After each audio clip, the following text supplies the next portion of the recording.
पर असांजो भॻवान ॾिसे थो, सिंधी में चवणी आहे सुञाई ते सीट लॻी पई आहे। जेकॾहिं सेठियूं भॼन नथा कनि, छा ग़रीब भॼन कनि था? सेठियुनि खां शेवा नथी पुॼे त छा ग़रीब अची शेवा कनि था? सेठियूं अमृत वेले नथा उथनि त ग़रीब उथनि था? पंहिंजे हाले इन किरिया पिया आहिनि।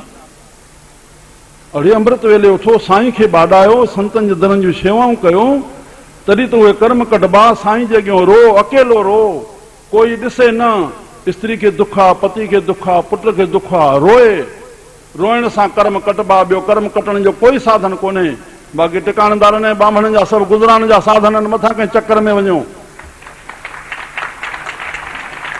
इहो परमात्मा साधन ठाहियो आहे। जेके पुराण आहिनि, हे आहिनि, टिकाणा आहिनि, सभु साधन आहे। भॻवान जो भॼन कनि था, उनखे गुज़र बसर लाइ परमात्मा ॾींदो। संसार खे चवणु आहे जेको साईं जो नाम जपे, उनजे रोटी कपिड़े मकान जो तव्हां ख़्यालु रखो। इहो चवणु आहे ब्राह्मणनि जे लाइ, साधन जे लाइ, जेके भॻवान जा थियनि था, नाम जपनि था। बाक़ी पंहिंजो कर्म कयो। श्री राम। जेसि ताईं त अमृत वेले उथंदो न, शेवाऊं न कंदो। अड़े भेण, अहिड़ी ॿार सां बि खेचल नाहे कभी। 100 रुपयो ॾिनी, पलो पातियूं, लखनि जूं इलाज था थियनि। अड़े भेण, ॿार सां बि एतिरी खेचल न थींदी आहे। बुद्धि खे तालो। मुंहिंजो हे कष्ट दूर थिए, मूंखे पुट मिले, हेॾा हेॾा लखे ख़र्च करे, अड़े लख दान नथो करे, शेवा नथो करे। श्री राम। इन बचू पिनी खे छॾियो, इन खां मथे उथूं असां। हे पलव अरदासूं, हे टका ग़रीब जे लाइ आहिनि। सचाई इहा आहे। तूं लखे रुपया अस्पताल में पंहिंजो धन अथी उन में ॾे थो, और हेॾे 100 रुपये जो कणा थो कराए। छो त गुरु चरियो आहे। हे छा थो करे? श्री राम। तुंहिंजे लाइ अरदास न आहे। दान कर वञी उते ग़रीबनि खे ॾिस पंहिंजे अस्पताल में। 6 लख रुपया अमेरिका में हार्ट जा ऑपरेशन कराए करे अचे थो। मां साईं अमेरिका ऑपरेशन करायमि 6 लख रुपया, पर उन सेठ ॾे माण्हू मोकिलियोसीं 5000 ॾियण लाइ तयारु न आहे। हैफ़ हुजेसि मुंहं में। छा चइजे?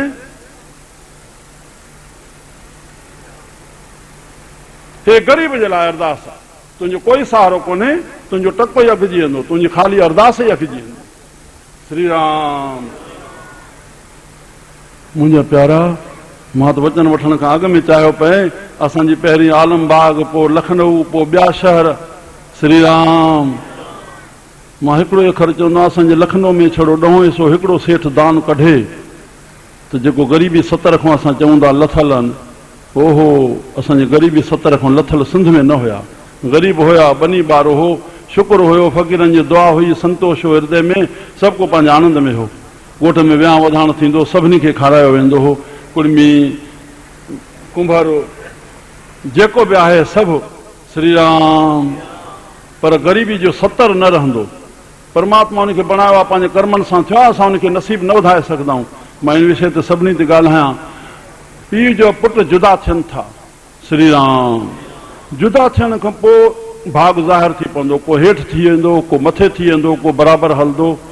पर असांखे इहो धर्म आहे, जेको हेठि थी वियो उनजी स्थिति अहिड़ी न थी वञे जंहिंमें उनखे जाइ मसवाड़ी वठणी पए और तूं बंगले में आहे, हुनखे गुज़र बसर जे बचनि जी तकलीफ़ अची वञे। न, इहो तो भाउ जो धर्म आहे। उनजे भाउ जे बचन गुज़रान जो साधन रखणु और उनखे पंहिंजो गुज़र बसर ॾियणु। तूं चाहींदे लख बि ॾे, मां भाउ खे पाण जहिड़ो बणायां, तूं बणाए न सघंदे।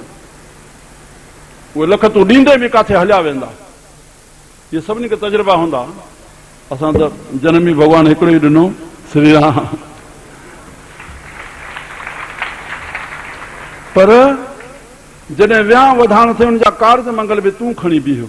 तूं उते वेठो हुजे, हो ग़रीब ॿियनि खां पैसा वठी अचे, लजाए तुंहिंजे लाइ।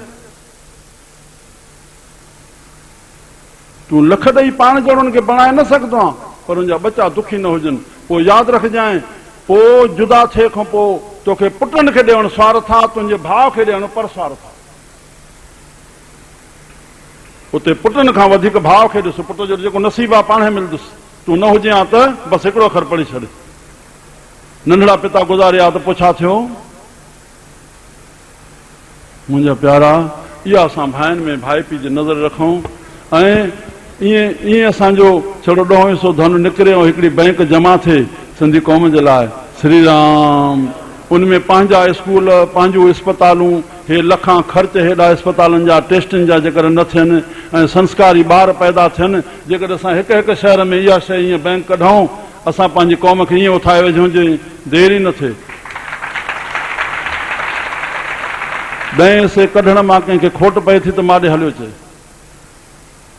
मूंखे साल में 2 महीना थिया आहिनि, करोड़ रुपया अची विया आहिनि, अञा 1.5 करोड़ ईंदो साल में, काई अहिड़ी ॻाल्हि कान्हे।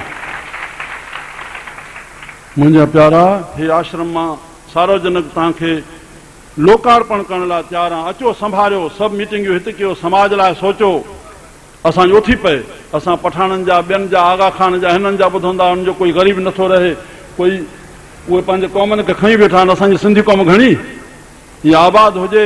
असली सिंधी संस्कृत जेका वेद जी संस्कृत आहे उहा असली सिंध में हुई। मुंहिंजे जीवन में जंहिंजो नालो शौक़ु आहे न, उहो पैदा ई न थियो आहे, पर हिकिड़ो पैदा थियो आहे, 5-6 साल थिया आहिनि त सिंध जूं जेके चवणियूं आहिनि उहे मां गॾु कयां। उन चवणियुनि में जेकी मां धर्म ग्रंथ पढ़िया अथमि, उन हिकु हिकु चवणी में वेद जो ज्ञान भरियो पियो। ऐं परमात्मा मूंखे केतिरा बि किताब मिलाया। मुंहिंजी इच्छा थी, सभु इच्छा मां मुंहिंजो सॼो कार्य थिए थो। बसि मां चई न वञा, बसि जेको ईश्वर ते विश्वास रखंदो उहे बि भॻवान जा लकाव ॾिसंदो।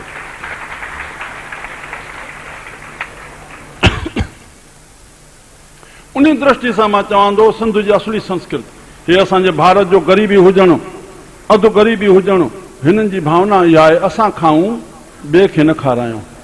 असांजे सिंध जी बसि हिकिड़े ई ठपे में मां बसि जुमिलो ॾेई छॾियां, सिंध जी सभ्यता इहा आहे, मां बि खावां, ॿिए खे बि खारायां, ॿिए खे खाराए मां पोइ खावां, जंहिंजे करे असांजा सिंधी आबाद आहिनि। बसि इहा ॻाल्हि यादि रखूं।